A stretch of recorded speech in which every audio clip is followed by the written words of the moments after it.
高雄近年来利用灯光为各地添上漂亮的夜妆，成为瞩目的焦点。为了让游客或市民朋友夜间能微醺一下，放松心情，市府观光局特别推出高人指点微醺地图，汇集了高雄13区共60家特色餐酒馆及夜间咖啡厅，提供消费者选择。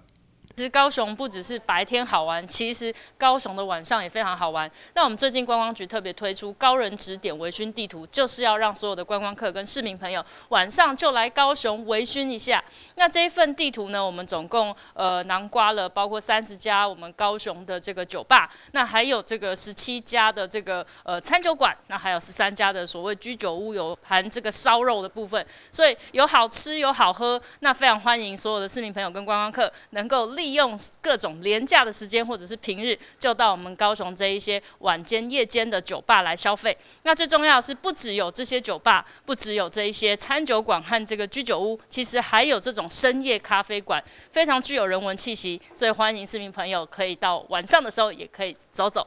地图除了提供餐酒美食资讯，也串联各地夜间景点的介绍。上架除了观光局的评鉴，也汇集了网络美食部落客的推荐，成为夜间休闲消费的最佳指引。大家可以看到，其实高雄有非常多的这些酒吧、居酒屋或者是餐酒馆，那非常欢迎观光客能够来这边走走，享受微醺的夜晚。那当然呢，也可以串联我们地方非常多漂亮的风景区，像是这个旗津啊，或者是一些市区的一些观光，甚至往北也可以到冈山哦。那这个地图也都是我们有包括我们自己同仁的评鉴，然后还有这个网络上大家热议度很高，甚至是有一些这个专门美食部落客，大家都有经过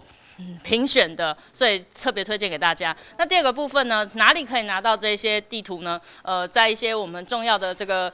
交通节点或者是观光景点，那最重要的是上网就可以下载这份地图，非常的方便。市府观光局希望通过夜间特色餐酒馆或咖啡厅的微醺地图推荐，让更多人来享受高雄夜间旅游的新魅力。记者周恩成采访报道。